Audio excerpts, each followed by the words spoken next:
Key point 1. The experience of loss and grief is a testimony to the bond of love and friendship that we have enjoyed in life. There's no quick fix to the pain that comes from losing a loved one. What we can do is learn how to tend to it.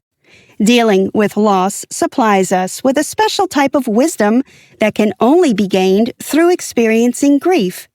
If we can learn to surmount the societal aversion for feelings, we will acquire the much-needed wisdom that comes from experiencing love and loss.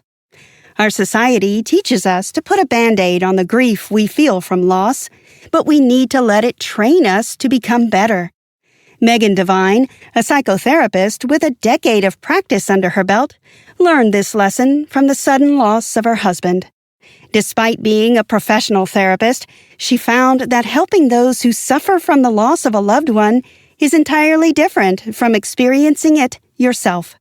She discovered that the conventional approaches to grief are faulty and decided to share the lessons from her loss. As loss and love are intertwined, we must harness it to create a life that copes with our sorrow in a meaningful way. Megan Devine's husband drowned in 2009, 3 days before his 40th birthday. This event led her to discover the failure of her profession in dealing with loss. She found that the rest of the world dismisses, judges, and misunderstands grieving people, and they do it inadvertently. Megan Devine has been able to fashion out an effective way of interacting with grief and supporting one another as we grapple with it. In this summary, you will discover how to rehumanize grief to see it as an integral part of life. Then you'll discover the skills needed to make good use of the change that loss brings. Grief is not a disease that requires treatment, so we need to learn the skills and have the compassion necessary to navigate this experience. To love better during tough times, we must first comprehend the reality of grief. Key point 2. Companionship, not correction, is what a person experiencing grief needs. Our culture is always trying to solve grief as if it were a problem. Words sent to comfort grieving persons appear to either deny or diminish the sense of loss. Thus, you're driven into deeper depths of loneliness. There's nothing wrong with grief. It's a natural extension of love. It's a healthy and sane response to loss. Megan Devine. While some losses can be transformed into something useful, there's a kind of pain that just is. Slogans and platitudes cannot undo it. Instead, they make it worse by denying the reality of the loss or minimizing the magnitude of what has just happened. You can learn to live inside your loss and carry with grace what cannot be fixed, but it must start with truth-telling. You need to understand the truth about our emotional illiteracy and cultural aversion to pain. Then you will explore how grief alters your body and soul. Equally important is the careful choice of your support system. And finally, you will chart a way forward where love and loss can peacefully coexist. We live in a world that believes anything uncomfortable is wrong.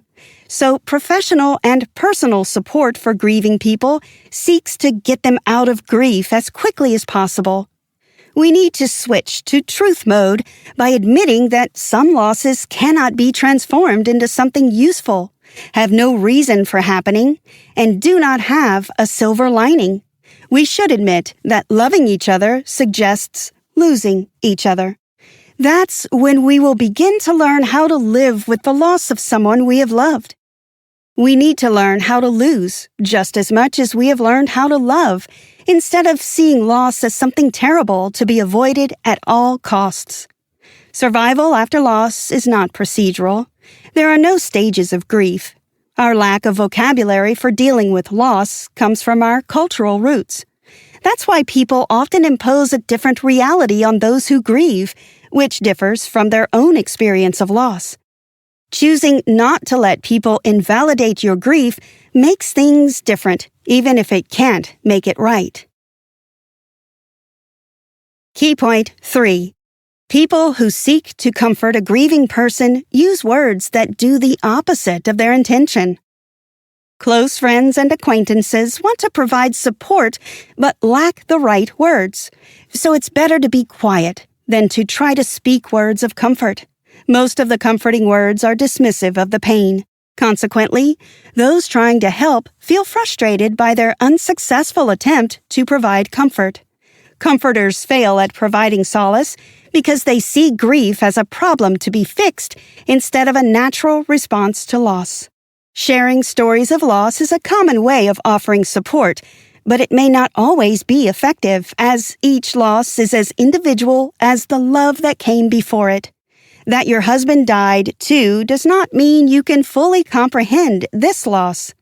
You don't know how it feels, so stop saying you do.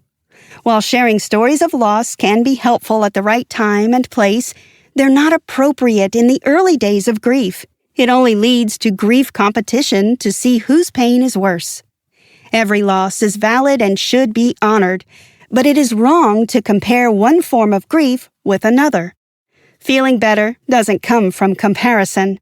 Another wrong way to console a grieving person is by using words of comfort that diminish the pain they feel.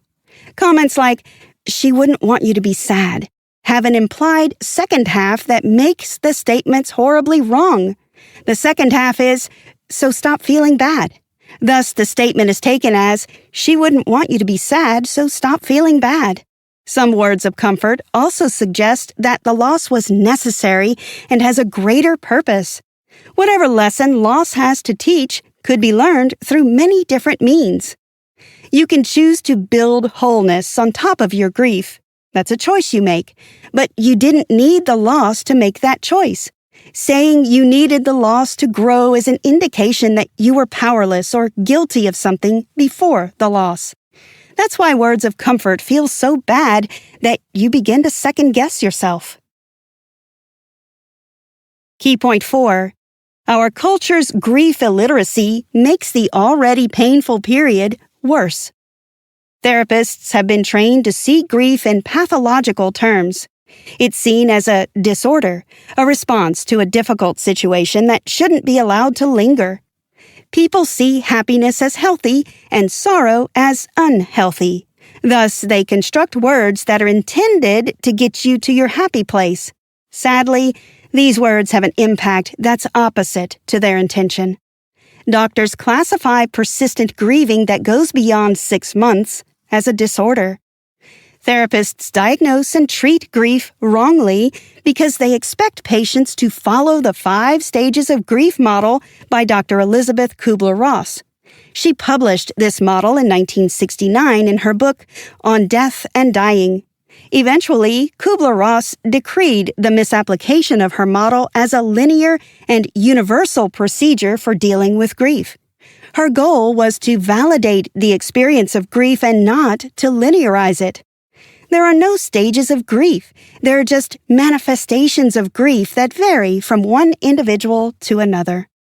There are other reasons for the development of a grief-illiterate culture besides solution-oriented messages and the trickle-down effect of the stages of grief model. The entertainment industry plays a subtle but significant role in the portrayal of grief in movies and music. They tell stories of redemption and the transformation of grief into something useful. Somehow, the hero is supposed to be happy again after suffering huge losses. We believe that we are meant to overcome, so we fetishize the struggle to celebrate the happy ending. Brené Brown, a social scientist and author of Rising Strong, says we live in a gilded age of failure.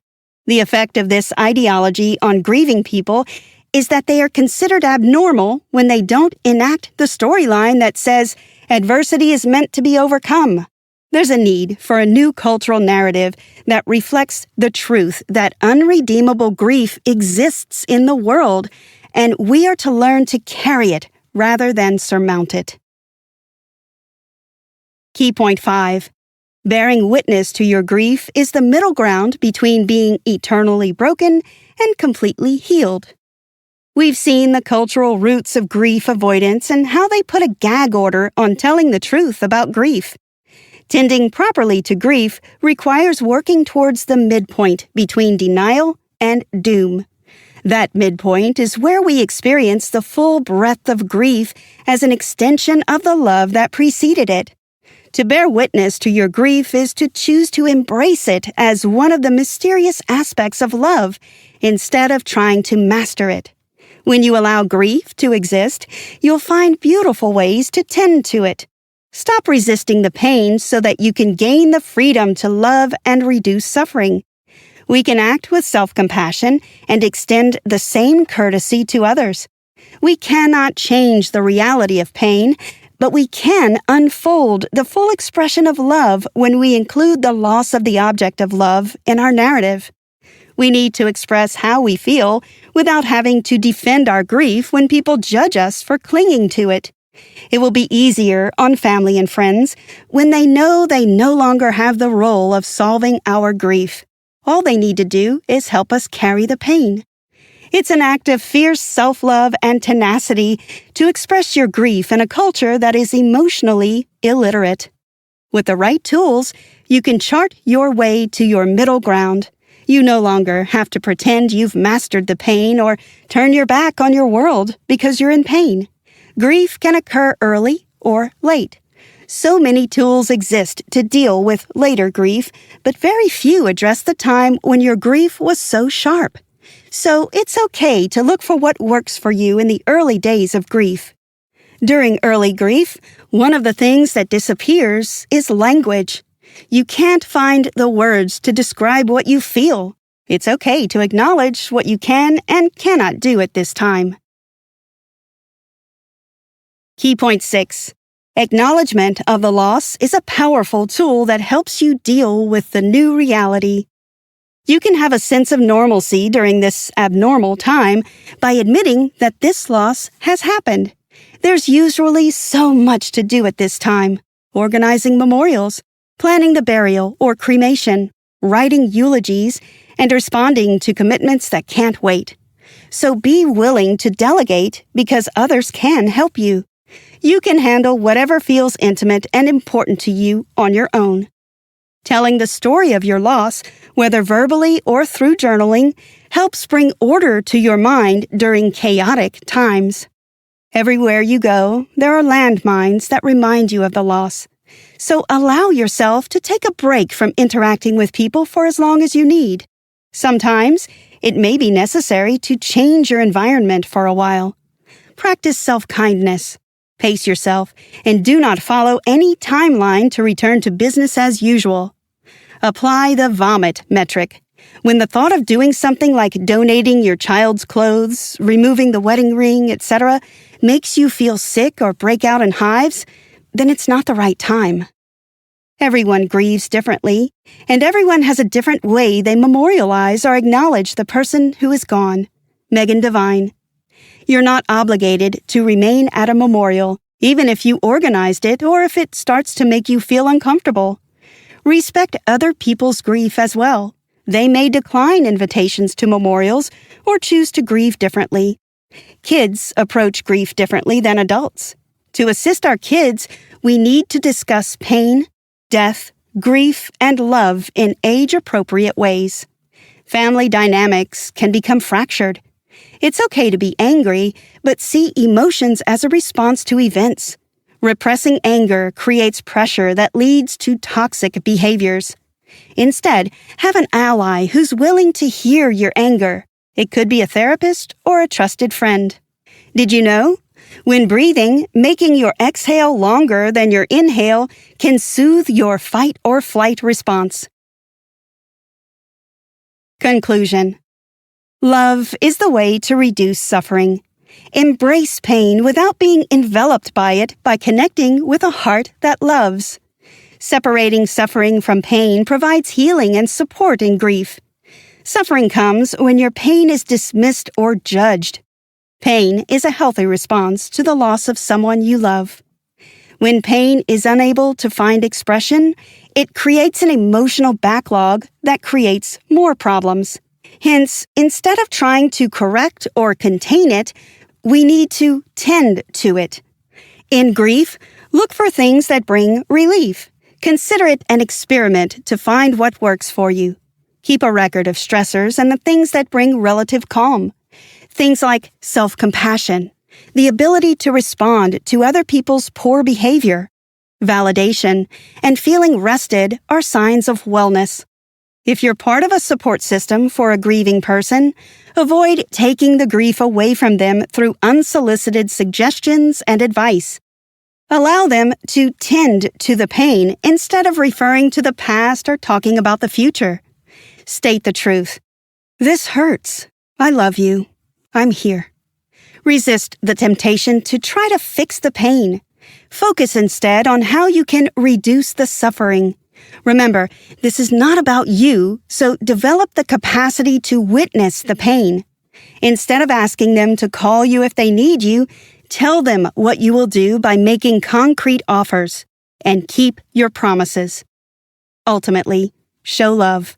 This means you show up, say something, and do something. Listen more and educate others on what to do. Try this. The truth about grief must combine with love to reduce suffering. If you're in early grief, experiment with it to find things that work for you and things that stress you. Keep a record of your discovery and tend to the pain by focusing unapologetically on what works. If you're in later grief, remind yourself that you need an orientation, not mastery of the grief. Open yourself to love to honor the loss because loss is an extension of love. If you're providing support to someone grieving, watch your tongue. Resist the urge to diminish the grief or judge them.